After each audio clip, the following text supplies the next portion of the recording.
Students, मैं Renu ma'am. हम class 7 का चैप्टर नंबर 6 करेंगे। हमारे चैप्टर कंप्लीट हो चुके हैं रीडर और ग्रामर में। तो आज से हम रिवीजन करते हैं। तो रिवीजन करेंगे हम चैप्टर 6 का, जिसका नाम है दोहा सप्तक, जिसमें दोहे हैं कवियों के, अलग अलग कवियों के। तो उन दोहों के बारे में पढ़ेंगे जिसमें हमें बहुत शिक्षा मिलती है। तो पाठ है हमारा दोहावली। इस पाठ में विभिन्न कवियों के शिक्षाप्रद दोहे दिए गए हैं। प्रत्येक दोहा अलग शिक्षा प्रदान करता है कि इस दोहे में अलग अलग कवियों के दोहे हैं, और साथ साथ में हर एक दोहा है वो हमें अलग शिक्षा प्रदान करता है। और साथ साथ में प्रत्येक दोहे की प्रत्येक पंक्ति में 13 और 11 मात्राओं का योग है। ये बेटा मैंने आपको बताया था, करवाया था कि 13 और 11 मात्राएं किस प्रकार से होती हैं। तो जो दोहा होता है उसके अंदर 13 और 11 मात्राओं का योग होता है। 13 और 11 मात्राएं किस प्रकार से होती हैं, तो इसके अंदर होता है कि जो जिस प्रकार से हमारे ह्रस्व स्वर और दीर्घ स्वर हैं, तो दीर्घ स्वर हैं उनकी 2 मात्राएं गिनी जाती हैं और ह्रस्व स्वर हैं उनकी 1 मात्रा गिनी जाती है। और 13 और 11 से यानी जो आपके विषम जो आपके शब्द हैं, जैसे इसमें देखते हैं नीचे वाले में कि जैसे यहाँ पर ब ए की मात्रा है 1 मात्रा, फिर आ की मात्रा तो 2 मात्रा, तो यहाँ पर 1 2 3, फिर ऊ छोटा ऊ, फिर 1 मात्रा, फिर 2, फिर यहाँ पर भी 2 मात्रा गिनी जाएंगी। और अगर किसी भी व्यंजन से पहले आधा व्यंजन होता है तो वो पीछे वाले में ही गिना जाता है, यानी इसमें 2 मात्राएं गिनी जाएंगी। इस प्रकार से 1 2 3 4 5 6 7 8 9 10 11 12 13 इसमें, और यहाँ पर 11 हो गई। 1 2 3 4 5 6 7 8 9 10 11। अब इसी के सेम जो नीचे वाला है इसके अंदर यहाँ 13 मात्राएं होंगी और यहाँ पर 11 मात्रा होंगी, यानी पहली और तीसरे पंक्ति में तो आपकी 13 मात्राएं होंगी और दूसरी और चौथी में 11 मात्राएं होंगी। तो दोहे की प्रत्येक जो दोहे होते हैं उसमें इसी तरह से मात्राएं होती हैं।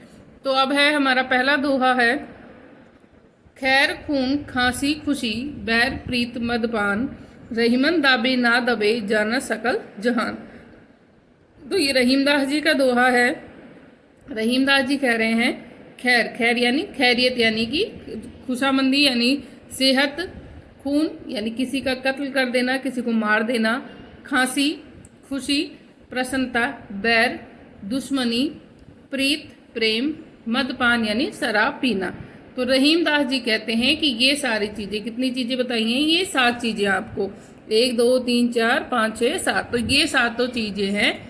खैर यानी अपने अच्छी सेहत, खून किसी की हत्या, खांसी खुशी, दुश्मनी, प्रेम और शराब पीना, मदपान यानी शराब पीना। रहीमदास जी कहते हैं दाबे ना दबे जाना सकल जहान, कि ये 7 चीज़ें हैं वो किसी के दबाने से भी नहीं दबती, यानी कोई अगर इन चीज़ों को छिपाना चाहे तो भी ये चीज़ें नहीं छिपती। ये सारा जहान ये बात जानता है। जाना सकल जहान, सकल यानी सारा, ये बातें सारा संसार जानता है कि ये 7 चीज़ें, कि अगर कोई खुशी से रह रहा है, किसी ने किसी का कत्ल कर दिया या किसी को खांसी हो या कोई प्रश्न हो, तो ये सारी चीज़ें हैं वो किसी के भी दबाने से नहीं दबती। ये सब सारा जहान ये बात जानता है।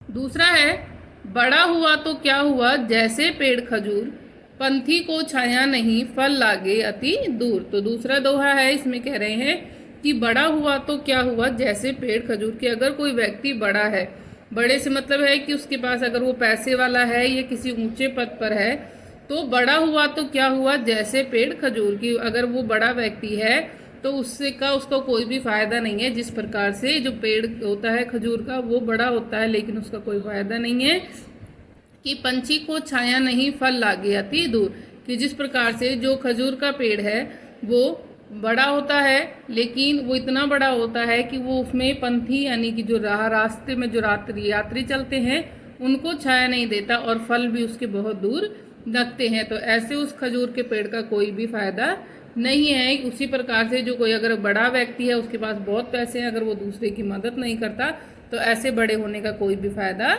नहीं है। आगे है तीसरा, अजगर करे न चाकरी पंछी करे न काम, दास मलूका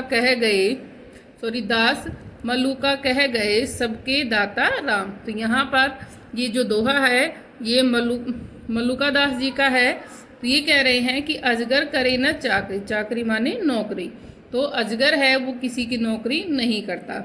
पंछी करे न काम, और जो पक्षी होते हैं वो कोई भी काम नहीं करते।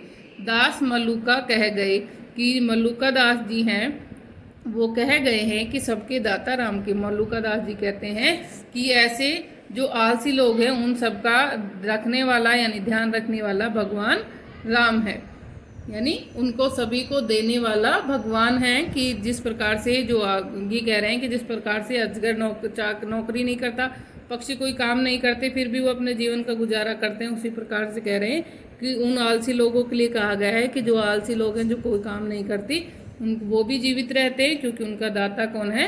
राम है। अगला है पान पुराना घी नया और कुलवती नार, चौथी पीठ तुरंग की, चार स्वर्ग संसार। तो यहाँ पर चार चीज़ें बताई गई हैं जिनको स्वर्ग के समान बताया गया है। कौन सी चार चीज़ें हैं वो? पान पुराना यानी पुराना पान, नया घी यानी ताज़ा घी, और कुलवती नार, कुलवती यानी चरित्रवती या फिर अच्छे कुल की जो स्त्री है वो, चौथी पीठ तुरंग की, चौथी चीज़ है तुरंग माने घोड़े, घोड़े की पीठ यानी घोड़े की सवारी, चार स्वर्ग संसार। कि अगर ये चारों चीज़ें किसी व्यक्ति को मिल जाती हैं कि उसके पास पुराना पान हो, ताज़ा घी हो, कुलवती स्त्री हो और घोड़े की सवारी हो, तो ऐसे में अगर उसको ये चारों चीज़ें मिलती हैं तो ये चारों ही चीज़ें स्वर्ग के समान हैं। आगे है निंदक नियरे राखिए आंगन कुटी छबाए, बिनु साबुन पानी बिना निर्मल करे सुबाए। तो यहाँ पर अगले दोहे में कवि कह रहे हैं कि निंदक नियरे राखी, निंदक यानी निंदा करने वाला, नियरे यानी पास में, राखी यानी रखना चाहिए, आंगन कुटी छबाए उसकी कुटी अपने पास में बनाकर रखनी चाहिए। कि निंदक नियरे राखिए आंगन कुटी छबाए, कि यहाँ पर कवि कह रहे हैं कि जो निंदा करने वाले हैं, जो आपकी बुराई करने वाले हैं, उनको अपने पास में अपने ही आंगन में कुटी बनाकर रखना चाहिए। बिनु साबुन पानी बिना, कि वो बिना साबुन के और बिना पानी के निर्मल करे सुभाए, वो सुभाए यानी स्वभाव, वे बिना पानी के और बिना साबुन के आपके स्वभाव को निर्मल कर देता है, यानी कि आपके स्वभाव को अच्छा बना देता है। कि अगर कोई निंदा करने वाला व्यक्ति है यानी आपकी कोई बुराई करने वाला व्यक्ति है, अगर वो आपको बुराई करेगा यानी वो आपकी गलतियां आपको बताएगा आपने, तो आप क्या करोगे? आप अपने स्वभाव को उसके आधार पर सुधार लोगे कि आपको अपनी गलती का पता चल जाएगा। तो इसीलिए कवि कहते हैं कि निंदक है उनको हमेशा अपने पास रखना चाहिए, क्योंकि वो आपके स्वभाव को निर्मल बना देते हैं। अगली है छठा, बुरा जो देखन मैं चला बुरा न मिलिया कोई, जो मन खोजा आप ना मुझसे बुरा न कोई। यहाँ पर कवि कहते हैं कि मैं इस संसार में बुरे व्यक्ति को ढूंढने के लिए चला, कि बुरा जो देखन मैं चला, कि मैं बुराई ढूंढने के लिए चला, कि कोई बुरा व्यक्ति मैं ढूंढने के लिए चला, बुरा न मिलिया कोई, लेकिन मुझे कोई भी बुरा व्यक्ति नहीं मिला। जो मन खोजा आपना, आपना यानी अपना, और जब मैंने अपने ही मन को खोजा, मैंने अपने अंदर झांक कर देखा, मुझसे बुरा न कोई, तो मैंने पाया कि मुझसे बुरा तो इस संसार में कोई भी नहीं है। तो यहाँ पर कवि कह रहे हैं कि दूसरे को बुरा, दूसरे में बुराई ढूंढने से पहले हमें अपने अंदर झांक कर देखना चाहिए। हमें पहले अपने अंदर झांक कर देखना चाहिए कि हम सही हैं या गलत, उसके बाद में दूसरों में बुराई ढूंढनी चाहिए। आगे है सातवां, रहीमन पानी राखिए बिन पानी सब सून, पानी गए न उबरे मोती मानुस चून। यहाँ पर रहीमदास जी ने पानी शब्द का प्रयोग करके, पानी शब्द का जो प्रयोग है वो 3 अर्थों में किया है। तो रहीमन पानी राखिए बिन पानी सब सून, रहीमदास जी कहते हैं कि हमें हमेशा अपने पास में पानी रखना चाहिए, क्योंकि बिना पानी के सब कुछ सूना है।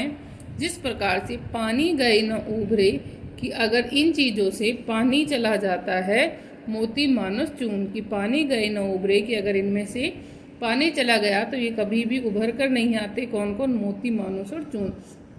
तो यहाँ पर जो मोती है उसके लिए पानी का अर्थ है उसकी चमक से, मानुष यानी मनुष्य है, पानी यानी उसकी इज्जत के लिए, और चून यानी कि पानी के लिए। तो यहाँ पर चून 2 अर्थों में हो सकता है, एक तो चूना जो घर बनाने के लिए काम में लेते हैं वो, और या फिर जो आटा होता है उसको भी चून बोलते हैं वो।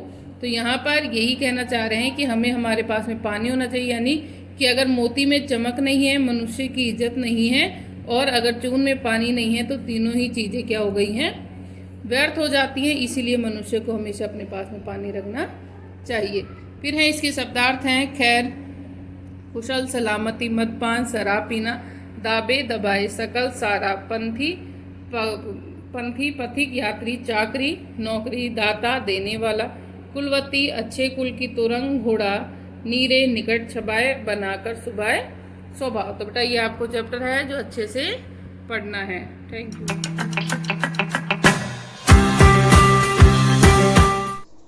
A very pleasant morning to all my dear students of class 7th. This is Vinita ma'am, your science teacher. Welcoming to our YouTube channel of online classes. Student, as you know that we are doing our essay 1 syllabus, and in this video we are going to do chapter 5th, the remaining content of that chapter. Already we have done its few content. So let's start our today's class. Student, our today's content is about the uses of acids. Students, so firstly we will discuss about the hydrochloric acid, the dilute hydrochloric acid in various industry for removing deposits from inside boilers. This process is known as descaling. इसमें देखिए student, डिस्कैलिंग मैंने आपको just अभी बताया कि देखिए इसमें क्या होता है, बॉयलर्स वगैरह जो फैक्ट्रीज और कंपनीज इंडस्ट्रीज वगैरह में यूज़ होते हैं, उसमें देखिए क्या होता है कि जो भी चीज़ें बॉयल की जाती हैं तो उसमें एक लेयर बन जाती है। So to remove that layer we use the hydrochloric acid cleaning के लिए, जैसे कि हम अपने किचन्स में बार यूज़ करते हैं, सोप, डिश वॉशिंग बार, तो लाइक दैट उसी तरीके से हाइड्रोक्लोरिक एसिड का यूज़ किया जाता है। ये रिमूव करता है बिकॉज एक एसिड होता है, और आपको पता है कि ये जैसे आपने अगर देखा हो तो घरों में भी हम लोग क्या करते हैं, एक एग्जाम्पल अपने डेली लाइफ से हम लोग ले सकते हैं कि जो हमारे तांबे वगैरह के बर्तन होते हैं या फिर उनको स्मूथ क्लीन करने के लिए, इवन आप जो एल्युमिनियम के बर्तन होते हैं उसको अगर आप नींबू जो होता है उसमें भी सिट्रिक एसिड होता है, अगर आप उससे उन बर्तनों को क्लीन करते हैं, यूटेंसिल्स को क्लीन करते हैं तो वो इजीली क्लीन हो जाता है, लाइटनिंग मतलब शाइनिंग करने लगता है। सो लाइक दैट, तो इस तरीके से अदर पर्पज होते हैं, हाइड्रोक्लोरिक एसिड को यूज़ किया जाता है। सो दैट प्रोसेस को हम student we call the descaling. Hydrochloric acid is also use for cleansing sink and sanitary ware. तो सैनिटरी वेयर और क्लीनिंग सिंक्स वगैरह जो होते हैं हमारे वॉश बेसिन्स वगैरह, उनके लिए भी यूज़ कर सकते हैं HCl को। It helps in purification of common salt. आपने कॉमन सॉल्ट के बारे में सुना होगा, common salt that we use in eating, जो हम नॉर्मल नमक जिसे हम खाते हैं, NaCl वगैरह, तो इसको साफ करने के लिए भी हमें HCl का यूज़ क्या करना पड़ता है और करते हैं, मीन्स जब इसका प्रोसेस चल रहा होता है, when we get it from the sea. Here is instructing fact given that the gastric acid, जो गैस्ट्रिक जूस होता है हमारे स्टूडेंट स्टमक में, उसमें देखिए क्या होता है, वो HCl को कंटेन करता है, एंड HCl जो है वो भी एक हाइड्रोक्लोरिक एसिड ही है, जो कि क्या करता है, ये break down and digestion of food में हेल्प करता है, और ये जो है हमारे, आप कह सकते हो, जो हमारे फूड में जो जर्म्स होते हैं उनको भी किल करता है। Sulphuric acid that is H2SO4, it is used in manufacturing of fertiliser, drugs, dyes, detergent, paints and explosives. इन सबको मतलब मैन्युफैक्चरिंग में हेल्प करता है, और use in manufacture of synthetic fibre, artificial silk and celluloid वगैरह में, जितने भी हमारे आर्टिफिशियल सिल्क वगैरह से रिलेटेड, मतलब जो भी हमारे आर्टिफिशियल सिंथेटिक क्लॉथ होते हैं उनको बनाने के लिए यूज़ होता है। It is use in refining petroleum product, जो हमारे पेट्रोलियम प्रोडक्ट्स होते हैं, वैसलीन है, गैसोलीन वगैरह, मीन्स आपका जो गैस वगैरह भी मतलब पेट्रोल से रिलेटेड होते हैं, क्रूड ऑयल से रिलेटेड होते हैं सारे, तो इनसे रिलेटेड भी जो हमारे प्रोडक्ट्स होते हैं इनको भी ये रिफाइनिंग में हेल्प करता है। It is use in storing batteries, batteries में जो आपने देखा होगा पानी डालते हैं वो, that is also sulphuric acid. Next is it is use in textile, paper, leather industries, इसमें भी यूज़ किया जाता है क्लीनिंग के लिए, प्रोसेसिंग वगैरह के लिए।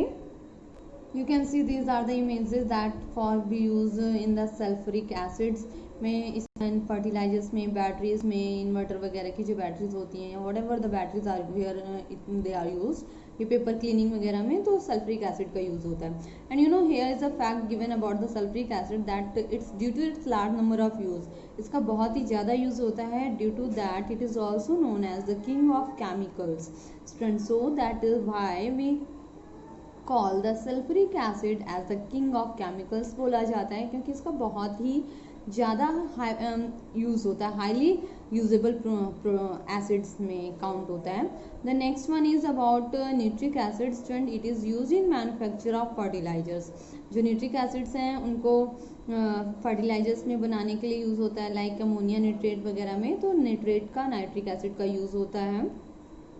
It is also used in the manufacture of explosive like trinitrotoluene, TNT, trinitroglycerin, picric acid, gun cotton, dynamite. ये जितने भी आपके प्रोडक्ट्स मैंने आपको बताए हैं, इन सब को, जितने भी एक्सप्लोजिव्स हैं, इन सबको मैन्युफैक्चरिंग के लिए भी निट्रिक एसिड का यूज़ होता है। It means you can say that the nitric acid is highly explosive, बहुत ही ज़्यादा डेंजरस होता है। It is used for editing designs or names upon metals like copper, brass और bronze. You know student, जितने भी हमारे मेटलिक ऑब्जेक्ट्स होते हैं इनमें जो नेमिंग वगैरह की हुई होती है, कोई डिज़ाइनिंग वगैरह की होती है, ये जो आपकी डिज़ाइनिंग दिख रही है, ये इसकी बात नहीं कर रही हूँ मैं। जस्ट आपने एट प्रेजेंट देखे होंगे जो यूटेंसिल्स आ रहे हैं उनमें एक डिज़ाइनिंग बनी हुई होती है, कुछ ग्लास कटिंग टाइप में दिया हुआ होता है, फ्लावर्स वगैरह बने होते हैं। So to remove that designing, to remove that editing we use the nitric acid. तो उनको रिमूव करने के लिए, उन डिज़ाइनिंग को क्लीन करने के लिए नाइट्रिक एसिड का यूज़ होता है। Next is acetic acid, that is CH3COOH। Okay, ये है हमारा acetic acid. Acetic acid, it is also used as cleansing agent in product mean for cleaning windows, floors, utensils, etc. It also helps to remove stains on woodwork and carpet. जितने भी हमारे woodwork और carpets वगैरह होते हैं उन पे कोई भी निशान पड़ जाता है, लाइक कुछ भी ऐसा गिर गया जो रिमूव नहीं हो रहा है, so for cleansing that we can use the acetic acid, and ये cleansing agent भी बोला जाता है। So the next is acetic acid is used as preservative in pickles. जो हमारा पिकल्स वगैरह होते हैं उनमें हम एसिटिक एसिड को एज अ प्रिजर्वेटिव्स यूज़ करते हैं। The next one is acetic acid is used directly to enhance the flavour of the food. In fact we commonly known acetic acid as vinegar. आपको पता है student, जो हमारा acetic acid है इसको हम अपने फूड में फ्लेवर को ऐड करने के लिए, आपने देखा होगा बहुत से ऐसे फूड हैं जिनमें सेंस अच्छी आती है, खुशबू अच्छी आती है, फ्लेवर अच्छा आता है, टेस्ट आता है उसमें। So to add the enhance its flavour we use the acetic acid and it is commonly known as the vinegar also. जो हमारे वाइट विनेगर आपने देखे होंगे, that is our acetic acid. आप उसको as a acetic acid use कर सकते हैं। Okay student, this is the pickle and vinegar. In our next video we will discuss about the bases. So we are going to close up this topic. Here student, you have to do your long question number 3 in your fair notebook. This is your today's homework. Give 2 main uses of each. I have already told you about the acid. So student, we are going to start the topic from the bases. The substance that are bitter in taste and soapy to touch are called base. Student, as you know that the bases are always bitter in taste. आप इसको कभी भी test करेंगे तो ये आपको bitter कड़वा लगेगा, एंड इसका फील जो होता है, आप इसे जब टच करेंगे तो ये स्मूथनेस होती है, इसमें स्लिपरी टच देता है आपको। कि the bases which are soluble in water called alkalies. वो बेस जो वाटर में सॉल्युबल होते हैं, घुलनशील होते हैं, घुल जाते हैं, that we call the alkalies, उन्हें हम अल्कालीज बोलते हैं।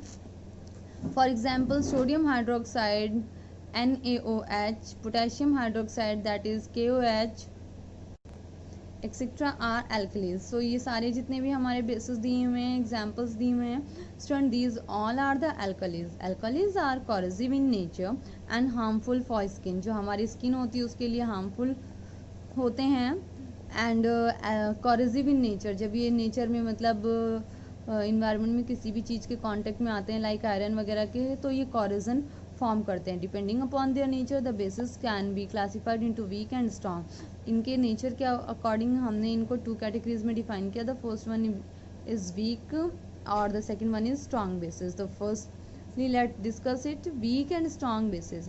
Like acids, bases can be strong और वीक। जिस तरीके से एसिड स्ट्रॉन्ग और वीक होते हैं, सेम उसी तरीके से स्टूडेंट हमारे बेसिस भी स्ट्रॉन्ग एंड वीक हो सकते हैं। Strong bases can burn skin. जो स्ट्रॉन्ग बेस होते हैं हमारी स्किन को बर्न कर सकते हैं।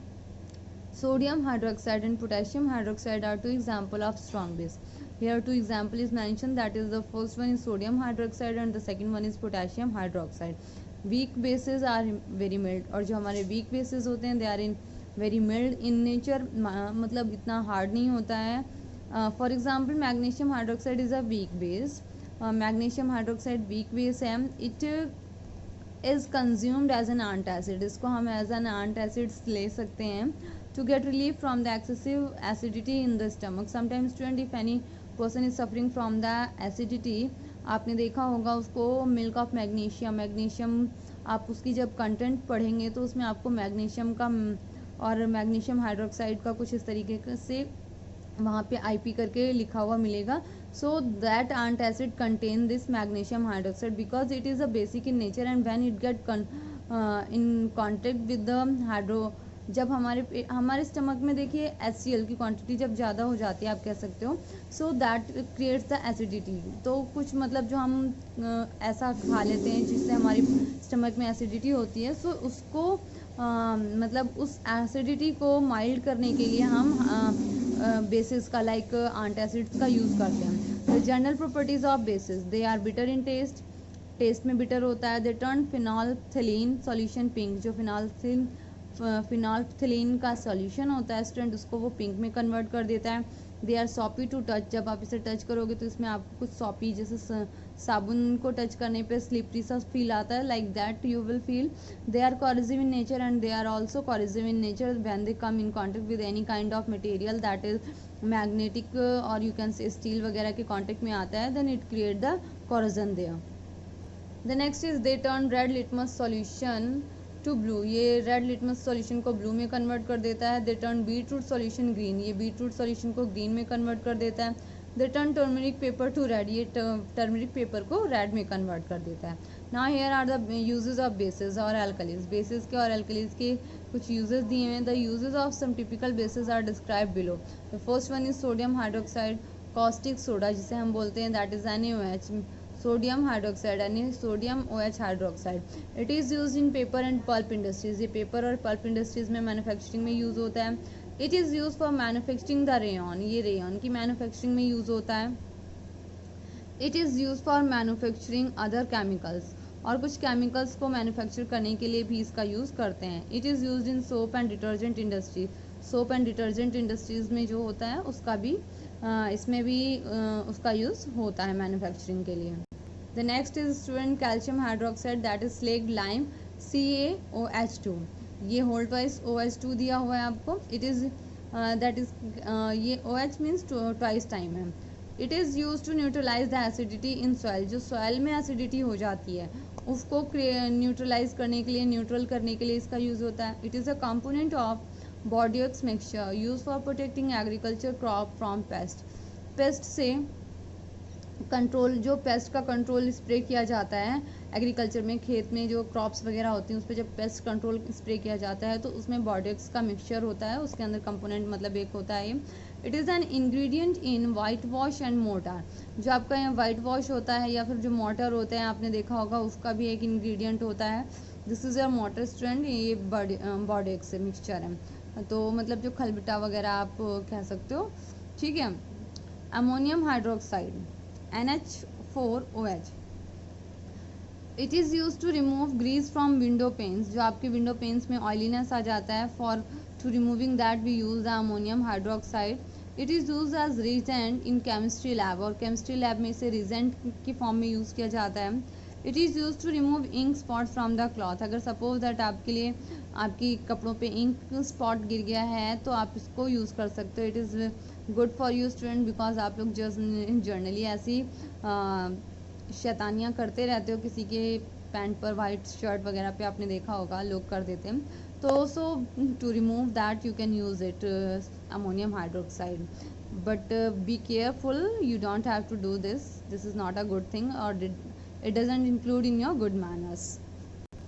The next one is student aluminum hydroxide, that is AlOH whole thrice दिया हुआ है आपको.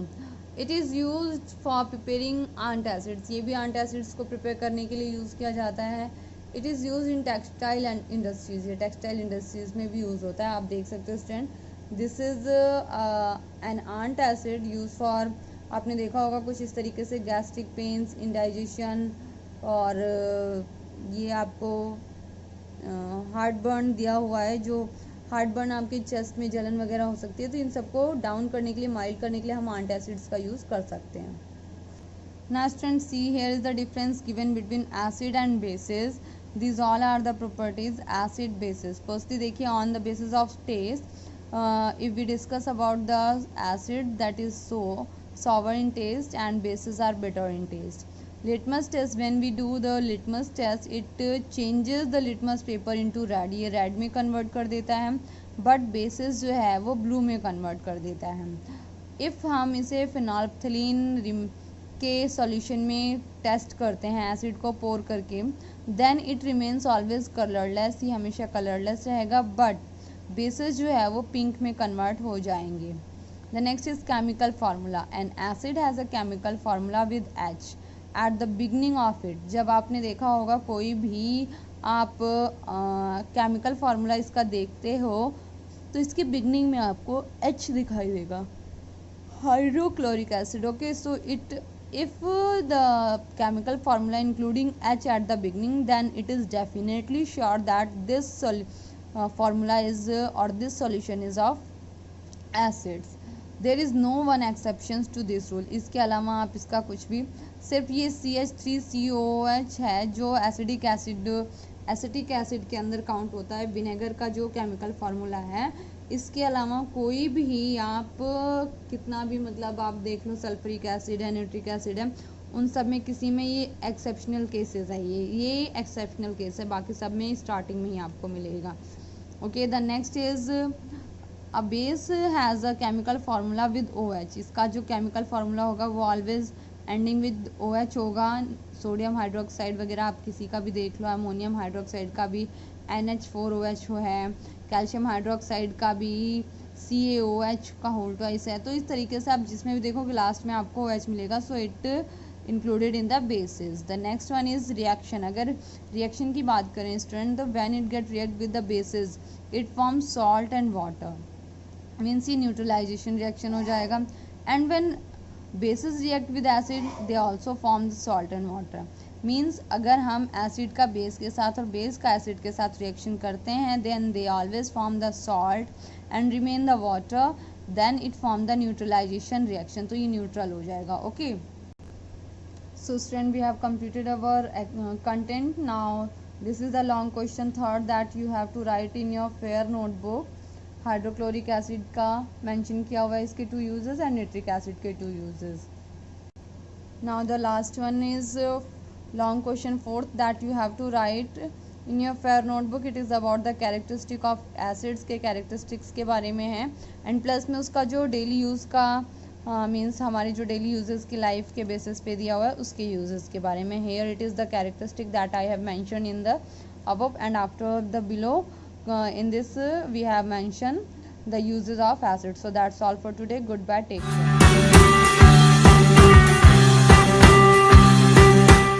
Good morning dear student. As you know that chapter 6 review exercise is going on. So today we will start from question number 11 of review exercise. So let's start. Question number 11. What should be added to 4x square minus 6xy plus 3y square to obtain minus 3x square plus 2xy minus 5y square? कि हमें इस expression के साथ, अपना जो ये expression है हमारा, इस एक्सप्रेशन के साथ मैं क्या ऐड करूं कि मुझे रिजल्टेंट ये मिले, कि मेरा आंसर ये आ जाए. तो सपोज करते हैं मैं उस नंबर को x मान लेती हूँ. Let the expression x. उस एक्सप्रेशन को हमने कोई नाम मान लिया है, लेट द एक्सप्रेशन x. कोई भी वो एक अल्फाबेट है, कुछ भी हम एक एक्सप्रेशन मान लेते हैं, फिर उसकी प्लेस पे हम ब्लैंक रख देते हैं. तो इस तरह से हम राइट करेंगे 4x square minus 6xy plus 3y square. अब इसके साथ वो हमें कोई ब्लैंक है, ठीक है, मैंने उसकी प्लेस पे डैश लगा दिया है कि कोई एक्सप्रेशन यहां आएगा. जब उन दोनों को हम ऐड करेंगे तो हमें रिजल्ट में क्या मिलेगा, minus 3x square plus 2xy minus 5y square. ये हमें रिजल्टेंट मिलेगा. तो अब ये देखो, जैसे हम अपनी अलजेब्रा में करते हैं तो हमें किसी की वैल्यू फाइंड आउट करनी तो हम साइड चेंज कराते हैं, साइड चेंज करेंगे तो हम साइन भी चेंज करते हैं. तो यहां पे हम इसको ऑलरेडी ब्लैंक रहने देते हैं और इस वाले एक्सप्रेशन को मैं यहां ले जाके साइन चेंज करके इसको ले जाती हूँ. तो पहले उस एक्सप्रेशन को मैंने एज इट इज नोट किया, minus 3x square plus 2xy and -5y² as it is note कर दिया माइनस। अब मैं ब्रैकेट पुट करके इसको राइट करती हूँ यहाँ पे 4x² - 6xy + 3y²। इस तरह से मेरा एक्सप्रेशन नोट हो गया ये। अब देखो, अब हमें इसे सबट्रैक्ट करना है, तो सबट्रैक्ट करते हैं अब इसको हम। तो ये साइन चेंज हो जाएंगे, ब्रैकेट के बाहर माइनस है तो अंदर के सारे साइन चेंज हो जाएंगे। तो ये राइट किस तरह से करेंगे हम, -3x² + 2xy - 5y² - 4x² + 6xy - 3y²। इस तरह से मेरा एक्सप्रेशन आ जाएगा। अब मुझे इसको सिंप्लीफाई करना, मींस कि मुझे इसको ऐड करना है, जो भी होगा। अब देखो, लाइक टर्म को लाइक के साथ करना है, -3x² और -4x²। माइनस का 4 और माइनस का ही 3 है, तो माइनस माइनस प्लस हो जाता है। तो 4 और 3 कितना हो जाएगा हमारे पास, 7 हो जाएगा। तो माइनस के 7x² हो जाएगा। देन हम लेते हैं 2xy और 6xy, तो दोनों हमारे प्लस के हैं, तो क्या हो जाएगा 6 + 2 8, तो +8xy हो जाएगा। -5y² - 3y², 5 + 3 कितना होता है 8 हो जाएगा। सो यहां आ जाएगा -8y²। तो हमारा आंसर जो आ जाएगा वो ये आ जाएगा, -7x² + 8xy - 8y² हमारा आंसर हो जाएगा। कि हमें क्या एक्सप्रेशन ऐड करना था, वो हम ये एक्सप्रेशन हम उसमें ऐड करेंगे। सो क्वेश्चन नंबर 12 स्टार्ट करते हैं अब।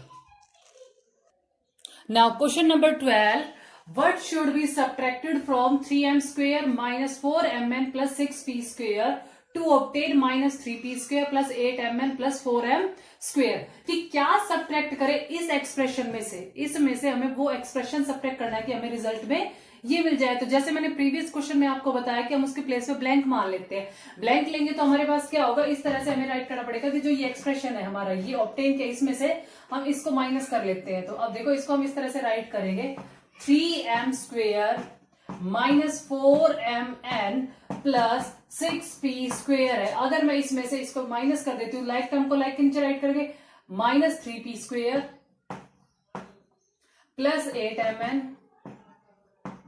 + 4m²। अब हमें तो करना तो क्या है, इनको सब्ट्रैक्ट करना है। तो सब्ट्रैक्ट जब हम करेंगे तो हमारे साइन चेंज हो जाएंगे। तो हमने यहाँ पे साइन चेंज कर दिए हैं। अब देखो, यहाँ माइनस था, प्लस कर दिया, प्लस है तो यहाँ माइनस हो गया, और यहाँ प्लस है तो माइनस हो गया, क्योंकि ब्रैकेट लगाते हैं। ब्रैकेट लगा के जब हम साइन ओपन करते हैं ब्रैकेट, तो साइन चेंज करते हैं। इसको मैं कॉलम मेथड से ही कर रही हूँ। तो 6 + 3 कितना हो जाएगा हमारे पास, 9, तो ये हो जाएगा 9p² हो जाएगा। -4 और देखो -8, 8 और 4 कितना हो जाएगा 12, -12mn। अब यहाँ पे देखो, -4 + 3, तो प्लस माइनस माइनस होता है, और साइन किसका होगा, जो नंबर ग्रेटर है। ग्रेटर हमारा 4 है, तो -m²। तो हमारे पास जो आंसर आएगा वो आएगा -m² - 12mn + 9p²। तो क्वेश्चन में ये क्या था कि किस नंबर को हम सब्ट्रैक्ट करें। अगर मैं इसमें से अब इस नंबर को सब्ट्रैक्ट करूंगी तो हमारे पास रिजल्ट में यही मिलेगा। सो नेक्स्ट क्वेश्चन स्टार्ट करते हैं, question number 13। Now question number 13, if the side of a square is 3x² - 4xy + 4y², एक स्क्वायर है, उसकी साइड हमें गिवन है।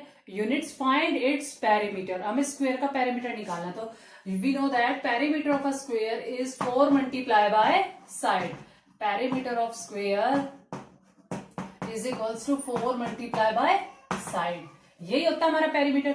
अकॉर्डिंग टू अवर फॉर्मूला हम इसको सॉल्व करते हैं। तो 4 से हम इसकी मल्टीप्लाई कर देंगे एक्सप्रेशन की, 3x² - 4xy + 4y²। अब इसकी मल्टीप्लाई करोगे, 4 3 जो 12 हो जाएगा, तो ये हो जाएगा 12x², 4 4 जो 16 - 16xy, 4 4 जो 16 अगेन प्लस 16y²। तो this is the perimeter of a square, 12x² - 16xy + 16y²। ही हमारा पेरीमीटर ऑफ स्क्वायर हो गया है। तो क्वेश्चन नंबर 13 कंप्लीट हो गया है। अब हम स्टार्ट करेंगे word problems.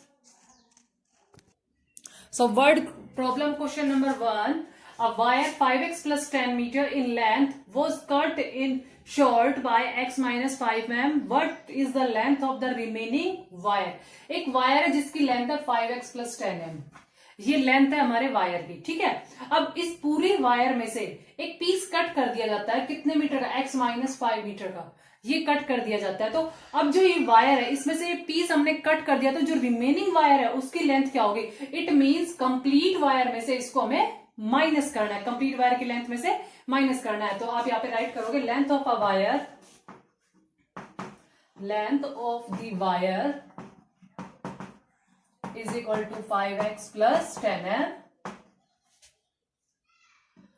Length of cut piece, length of cut piece की जो लेंथ है वो क्या हो जाएगी हमारी? x minus 5m। So length of remaining wire, length of remaining wire, remaining wire की लेंथ क्या होगी? इसको हमें सबट्रैक्ट करना है। 10m में से 5m लेस करेंगे तो कितना आ जाएगा हमारे पास? 5 आ जाएगा, तो 5m हो गया है। 5x में से x लेस करोगे कितना आ जाएगा? 4x। तो हमारे पास जो रिमेनिंग लेंथ आएगी वो आएगी 4x प्लस 5m। तो देखो पूरी वायर थी उसमें से हमने इसको माइनस किया है, तो 5x में से x गया 4x और 10 में से 5 गया 5m। ठीक है, आई होप आपको ये वर्ड प्रॉब्लम का फर्स्ट क्वेश्चन समझ आ गया है। अब हम स्टार्ट करते हैं second word problem. Now second word problem, 3 sides of a triangle are 4x square plus x minus 1, 2x square minus 3x plus 5, minus x square plus 4x plus 1. Find the perimeter of triangle. अब देखो हमें triangle का perimeter find out करना है। Triangle का perimeter क्या होता है? सम ऑफ ऑल साइड, यानी कि तीनों के तीनों साइड का हमें सम करना होता है। तो पेरीमीटर फाइंड आउट करने के लिए हम इन तीनों साइड का सम कर देते हैं। तो यहाँ पे मैं सम करती हूँ, तो -1 + 1। अब देखो प्लस वालों को पहले ऐड कर लेते हैं। 5 + 1 6, 6 में से आप 1 सब्ट्रैक्ट करोगे कितना आएगा? 5, साइन हमारा प्लस होगा। 4 + 1 5, 5 में से 3 लेस करेंगे 2 प्लस 2x। 4 + 2 6, 6 में से 1 लेस करेंगे 5x²। तो हमारे पास जो पेरीमीटर आएगा वो यही आएगा, 5x² + 2x + 5। This is a perimeter of triangle. Perimeter of triangle क्या होता है? सम ऑफ ऑल साइड्स, यानी कि तीनों साइड का हमें सम करना है। मैंने यहाँ पे इनको सम कर दिया है, आपको नोटबुक में नीचे करना है अलग से। Next question, Ayushi had ₹16y² + 10y - 3। Morning students, welcome to our YouTube classes. This is for class 7. In previous class we start our 5th chapter of history, architecture as power. In previous class we read the Nagara style of Hindu temple, and today we continue our class with the Dravida style of Hindu temples. There are several distinct characteristics associated with the Dravida style, कि Dravida style से भी बहुत सारी विशिष्ट विशेषताएं जुड़ी हुई हैं। They had highly ornate, ornate का मतलब होता है अलंकृत, क्योंकि ऑर्नामेंट्स को हम क्या कहते हैं? अलंकार या आभूषण। तो ये सजे हुए हैं गेटवेज, द्वार और गोपुर से। The chamber inside with which the deity was placed, की जो चैम्बर है, जो जैसे कि मंदिर के अंदर वाला जो भाग होता है वो बना हुआ है जहाँ पे भगवान निवास करते हैं, कॉल्ड द गर्भगृह, and its position was marked by A pyramid shapes tower और विमाना कंस्ट्रक्टेड ओवर इट, कि इसकी पोजीशन को, इसको गर्भगृह बोलते हैं और इसकी पोजीशन कैसी है? पिरामिड के आकार की। ये देखिए आप पिक्चर देख सकते हैं, ये पिरामिड के आकार का बना हुआ है, या ऐसा लगता है जैसे कि कोई विमान कंस्ट्रक्टेड विमान बनाया हुआ हो। These temples had a hall और mandapa in front of the sanctum, कि जो मंदिर है उसके गर्भगृह के सामने एक हॉल या एक मंडप होता है। These are the some pictures of shore temple at Mahabalipuram, Kailashnath temple at Kanchipuram, dome architecture, and this is true arch. ठीक है, the shore temple at Mahabalipuram, Kailashnath temple at Kanchipuram, Brihadeshwara temple at Tanjore are some fine examples, कि shore temple Mahabalipuram, Kailashnath temple Kanchipuram, Brihadeshwara temple Tanjore कुछ अच्छे examples हैं। ठीक है, Dravida style की, जो द्रविड़ा स्टाइल में बने हुए कुछ अच्छे एग्जाम्पल्स हैं टेम्पल्स के, मंदिरों के। अब है Islamic architecture. The time period from the 13th century to the present corresponds to Islamic architecture in India, कि 13वीं शताब्दी से लेके आज तक इस्लामिक शिल्पकला का भारत के ऊपर बहुत ही अधिक प्रभाव है। Owing to the cultural exchange, की जो संस्कृति हम आदान प्रदान करते हैं ऑफ द मिडाइवल पीरियड से we can see the incorporation of many Indian characteristics in Islamic architecture, कि इस्लामिक आर्किटेक्चर और भारतीय आर्किटेक्चर के अंदर बहुत ही ज़्यादा हम बदलाव देखते हैं कि हमारा जो कुछ संस्कृतियाँ हैं उनके पास चली गई हैं और उनकी संस्कृतियाँ हमारे भारतीय कल्चर को बहुत ही ज़्यादा प्रभावित कर रही हैं। These include courtyard surrounded by colonies, की जो मंदिर या कोई भी बिल्डिंग बनी हुई है उसके के अंदर कॉलोनी के टाइप में या उसके आंगन होता है उनके बीच में, बालकोनीज सपोर्टेड बाई ब्रैकेट्स, की जो बालकनीज होती हैं वो कोष्टकों के द्वारा, जैसे कि आप अपने घर में भी बालकनी बनवाते हो तो उसके बाहर आप पिलर्स लगवा के एक बालकनी टाइप में बनवाते हो, वो जो सपोर्ट होती है उसी को ब्रैकेट्स कहते हैं। The Islamic style introduce new features like the dome, true arch, कि इस्लामिक स्टाइल ने क्या क्या इंट्रोड्यूस किया, कुछ नए फीचर्स इंट्रोड्यूस किए जैसे कि डोम गुंबद, ट्रू आर्क सच्चा मेहराब। ये बेटा बिल्डिंग्स ही हैं कि जिस टाइप में जिस स्टाइल में बिल्डिंग्स बनी हुई हैं। ज्योमेट्रिक मोटिफिस, की ज्योमेट्री जो अपनी ज्यामिति होती है, जो आप स्केल से जो स्ट्रक्चर बनाते हो, कोई आप आयत बनाते हो, कोई आप ट्रायंगल बनाते हो, कोई आप स्क्वायर बनाते हो, तो ये सारी इसी तरीके से इनका रूपांकन हुआ था, इसी तरीके से ये बनाई गई थी। कोई स्क्वायर थी, कोई ट्रायंगल में थी, ठीक है, कोई पिरामिड टाइप में थी। Mosaic and minarets, architecture in India so a dimensional shift with the introduction of Central Asian influence by the sultan, कि एक आयामी प्रभाव देखने को मिलता है मध्य एशिया का, Bharat influence by the sultan, कि भारत के अंदर जो मध्य एशिया से जो सुल्तान आए थे उनका एक आयामी प्रभाव देखने को मिलता है भारत की बिल्डिंग्स के ऊपर। This buildings were made using grey stones, कि ये बिल्डिंग्स किससे बनी हुई है, ग्रे स्टोन्स के यूज से बनी हुई है। The incorporation of Hindu motives like the bell and lotus and the swastika by the Turkish sultan and the adoption of Islamic architectural element like the arch by the Rajput and other Hindu kings indicated the fusion of the two cultures, की building जो बनवाई जो मतलब कि एक समायोजन है हिंदू कला के अंदर, हिंदू जो मंदिर बनवाए गए हैं उनके अंदर घंटी, कमल का फूल और जो स्वास्तिक है वो तुर्किश सुल्तान के द्वारा लिया गया है, और जो इस्लामिक आर्किटेक्चर है जिसका अडॉप्शन किया गया है जैसे कि आर्क राजपूतों के द्वारा, और जो Hindu kings indicate the fusion of two cultures, की हिंदू जो राजा थे उन्होंने दो जो भी बिल्डिंग्स वगैरह बनाई उन्होंने दो जो कल्चर्स है, दो संस्कृतियों का उन्होंने मेल कराया है। ये देखिए अलाई दरवाज़ा है जो बना हुआ है, इसके अंदर आप देख सकते हैं ये गुंबद टाइप का है और फिर इसके ये दरवाजे बने हुए, गेटवेज बने हुए हैं। तो इन हर पिक्चर में कोई ना कोई सिग्निफिकेंट जरूर है, कोई ना कोई विशेषता जरूर है। Arch is a curved construct over two straight sides, की आर्क जो बनी हुई थी, जो मेहराब बने हुए होते हैं वो कर्व के रूप में बने हुए होते हैं, दो sides, two straight sides. This can be seen in doorways like the Alai Darwaza, जो मैंने अलाई दरवाज़ा का आपको अभी पिक्चर दिखाई थी उस तरीके के उसमें दोनों साइड में गेट होते हैं, which is considered to have the first true arch in any Indian architectural structure, कि वो एक मतलब पहला सच्चा मेहराब है भारतीय शिल्पकला के अंदर। अर्लियर द कोरबेल्ट आर्क, की प्रारंभ में कोरबेल्ट जो आर्क थी had been used to create an arch like effect, की प्रभाव के रूप में एक आर्क बनाई गई थी।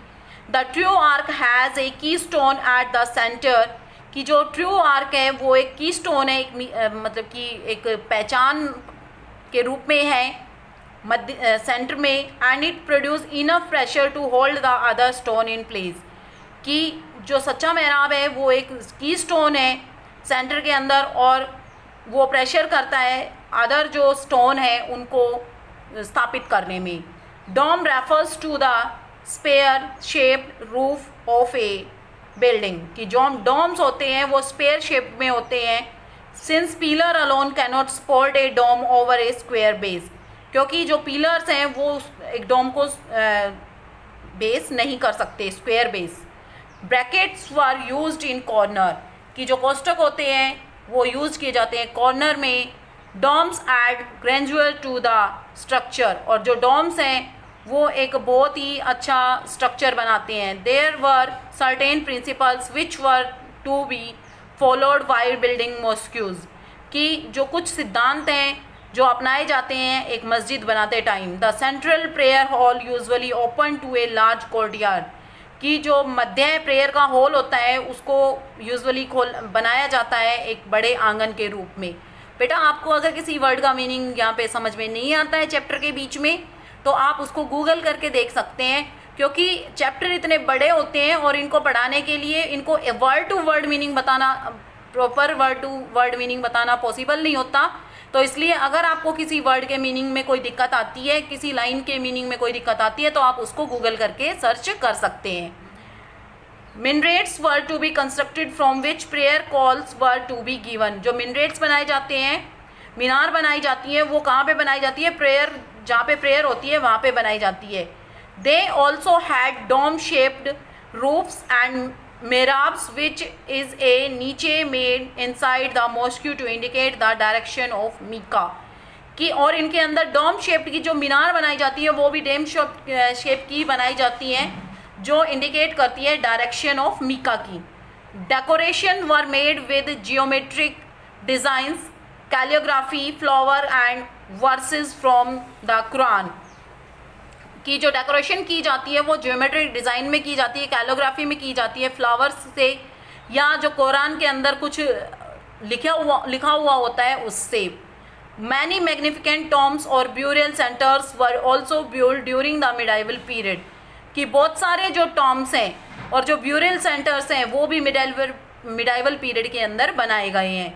द टॉम्स कंसिस्टेड ऑफ ए हुजना और डोम्ड चैम्बर, कि जो टॉम होते हैं उनके अंदर हुजना या डोम चैम्बर होता है. A centre of in it centre with a mihrab on the western wall, कि एक सैनोटाप होता है. ये सैनोटाप मतलब कि जैसे कि उनका जो एक उनका भगवान होता है ना, आपने देखा होगा दरगाह होती है, ठीक है, तो उस टाइम में होता है कि जो सेंटर के अंदर एक उनका वो समाधि टाइप में होती है, और जो वेस्टर्न वॉल के पास the real grave however is an underground chamber, कि जो रियल जो कब्र होती है वो तो अंडरग्राउंड होती है, लेकिन उसके ऊपर एक समाधि टाइप में बनाया जाता है. आप अपने किसी आसपास में अगर आपके कोई मुस्लिम वगैरह है तो आप वहाँ पे या मस्जिद में जाके आप कभी देख सकते हैं. From the time of Mughals tombs were placed in sprawling symmetric gardens और चारबाग्स, कि मुग़लों के टाइम में जो ये टॉम्स थे उनको बना दिया गया गार्डन्स और या चारबाग्स के रूप में, ठीक है, तो उनको बागों के रूप में चेंज कर दिया गया. I hope students you understand the chapter very well. We read the remaining chapter in next class. Thank you. Have a nice day. Good morning student, welcome to online class. This is Saroj from MLP International School Rajpura. Student, as we are doing revision part and we have already completed up to 7 chapter and in essay 1 syllabus almost completed. So instead of starting the new chapter again, I am just doing the revision of the same. As you all know, you have to do the optional question. So you have to just read clearly and understand the thing, so that if any case we can just give the optional question, you will be able to just solve the question. So let us start. Good morning student, welcome to online classes for class 7th. Today we are just going to start the revision part. Yesterday we just completed the first chapter. अब second chapter का हम देखते हैं. अब student I would like to tell you one thing. जैसे आपके ये words meaning है, ऑफन का है जैसे फ्रीक्वेंटली, तो इस तरह से जो है आपके ऑप्शनल जो है वर्ड मीनिंग भी आ सकते हैं. राइट द मीनिंग ऑफ कोई भी वर्ड आ सकता है, तो उसके 3 ऑप्शंस होंगे, उनमें से आपको एक वर्ड उसमें से चूज़ करके लिखना है. तो आपको ये वर्ड्स जो है थोड़ा सा देख लीजिएगा इसे. अब नंबर 2 पे आइए. आपका answer of the following question for the 1 word, यानी कि क्वेश्चन का जो है 1 वर्ड या फिर 1 सेंटेंस में आंसर आपको देना है. तो ये भी आपको ऑप्शनल ही मिलेगा. अब नंबर 2 फर्स्ट का देखिए. Who were the 2 Greek gods, कौन थे? Zeus and Hermes. तो जो है ये 2 ग्रीक वर्ड्स गॉड थे, जियस और हार्मस.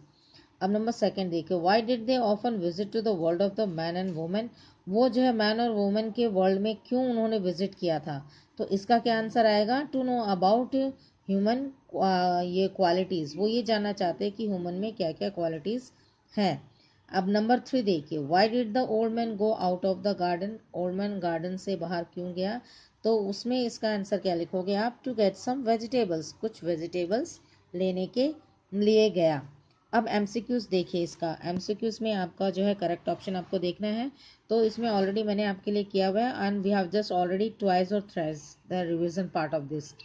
अब देखिए number 1, it was already evening and they stopped in front of a small hut, कि लगभग जो है अंधेरा हो चुका था और वो एक हट के सामने आके रुके, तो hut is the correct option instead of house and cottage. Number 2 देखिए, the old man's wife set a pot of water on the fire, old man की वाइफ ने जो है पानी से भरा जो है पॉट रखा था फायर के ऊपर, तो वाटर और टी और मिल्क, तो water is the correct option.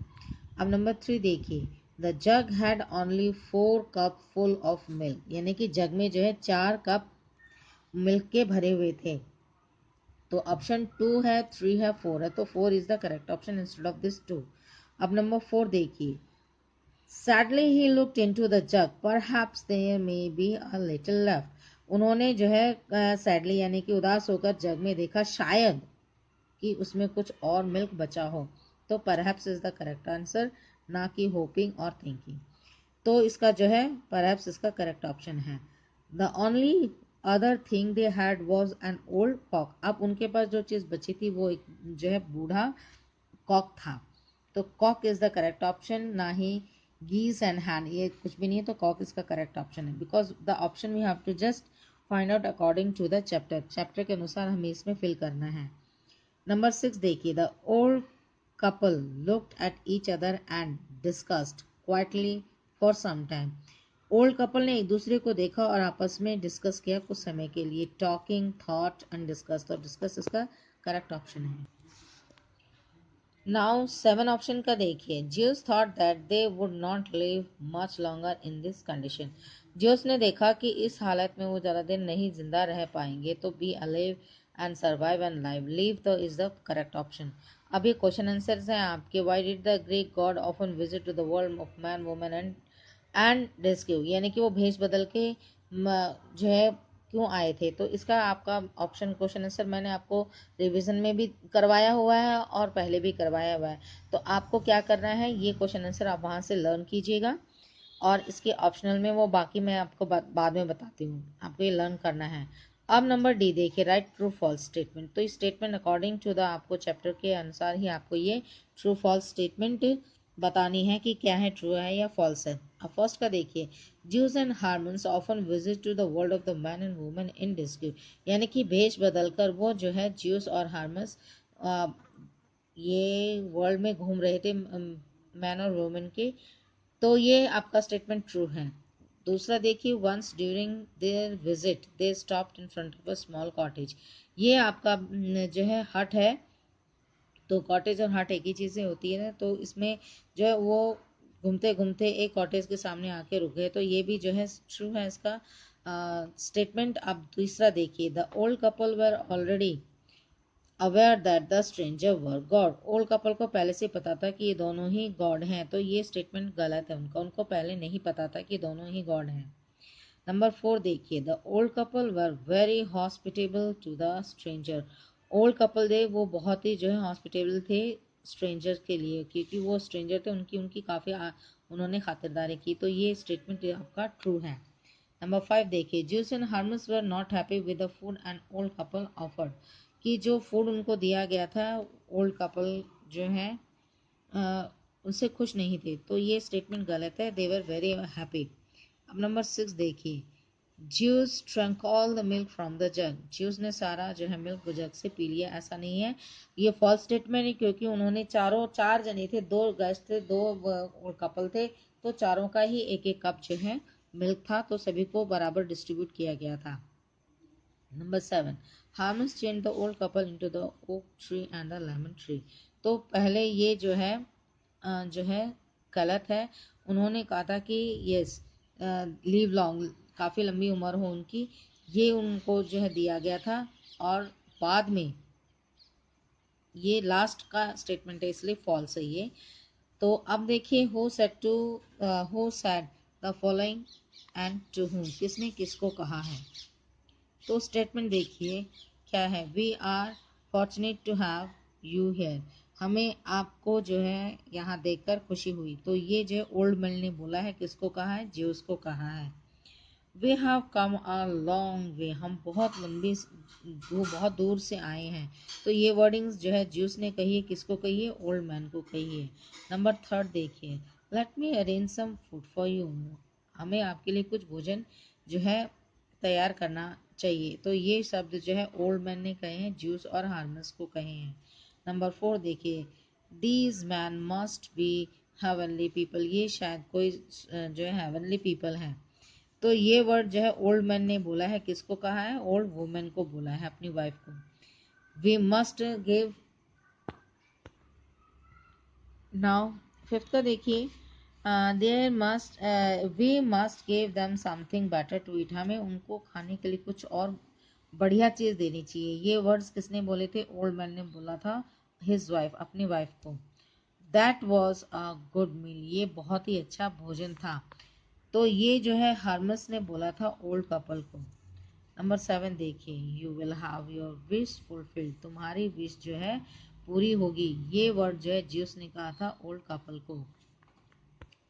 So student, आज के ये रिवीजन पार्ट यहीं तक, आपको जो समझाया गया बताया गया आप उसको लर्न कीजिए और समझिए, और आपको ये बिल्कुल क्लियर होना चाहिए ताकि इसमें से अगर कुछ भी MCQ टाइप क्वेश्चंस आए तो you will be able to answer the question.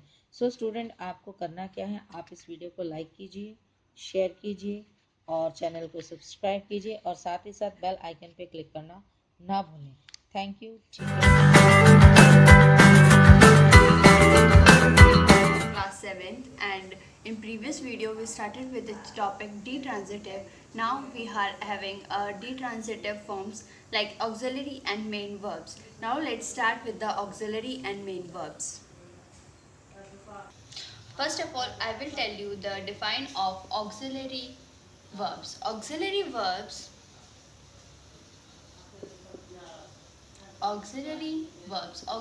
verbs and main verbs are different from each other. Now I will tell you the verb used with the main verb to form tenses are known as auxiliary verbs. For example, be, have, do, shall, will, etc. These are the auxiliary verbs which are used with the main verbs. First of all, I will tell you the main verbs, then I will explain you the auxiliary verbs in detail. Now main verb ki define is, a main verb is the base form of a verb or the principal verb can be modified, which can be modified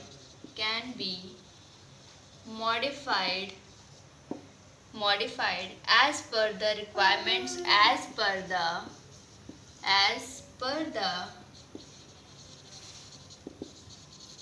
requirements of the sentence. It means, for example, sing, fly, eat, etc. They are the main verbs, and you can they are the main verbs. And to form a tense को form करते हैं, sentences frame करते हैं, तो हम B word use करते हैं इन words के साथ। Be sing, have sing, do does eat, do eat, shall word use करते हैं हम टेंसेस को फ्रेम करने के लिए।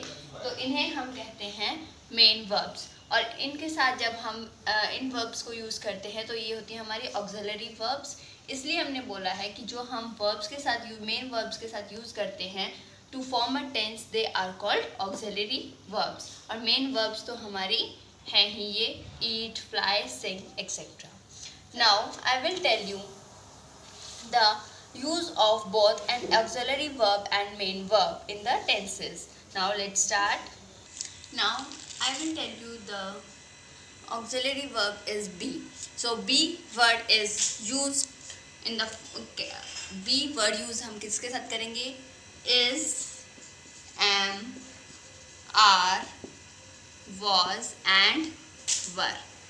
इनके साथ हम word use करेंगे be। do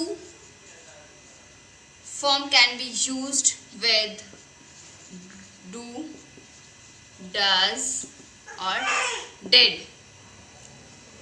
have can be used as has, have, will have or shall have। They can be used like this. In this example is Priya is very hard working, is very hard working। जिसमें जो इस word use किया है हमने ये है हमारा main verb. और यही सेंटेंस इसमें लिखती हूँ मैं। Priya is writing an email to her manager. Priya is writing an email to her manager। Here is used with auxiliary verb। Auxiliary verb।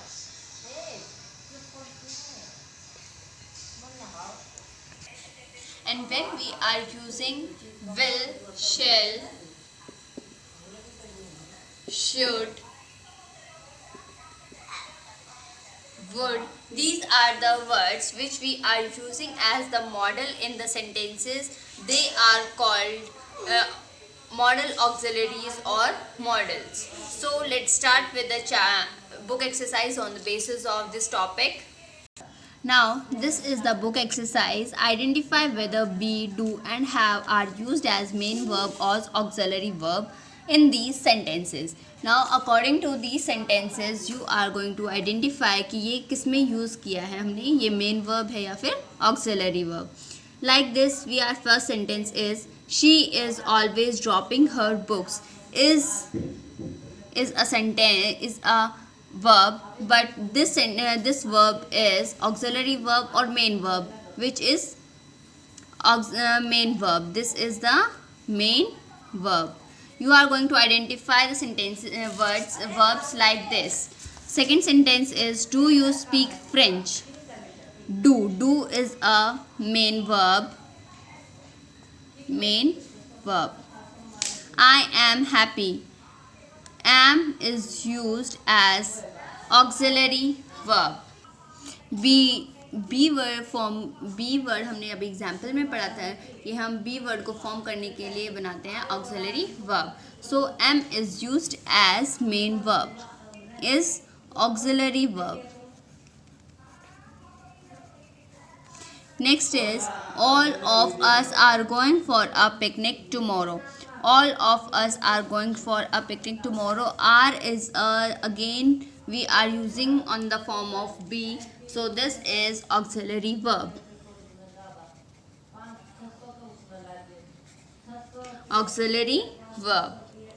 Fifth sentence is I have a keyboard at home। Have is a main verb। Have is a auxiliary verb which I discussed in the example। This dress is green। Is, have, am। So students, you have to identify these verbs which is main verb and which is auxiliary verb. This is your homework and you have to do this exercise in your fair notebook. Thank you everyone. I hope you understand this topic, the transitive and main verbs and auxiliary verbs.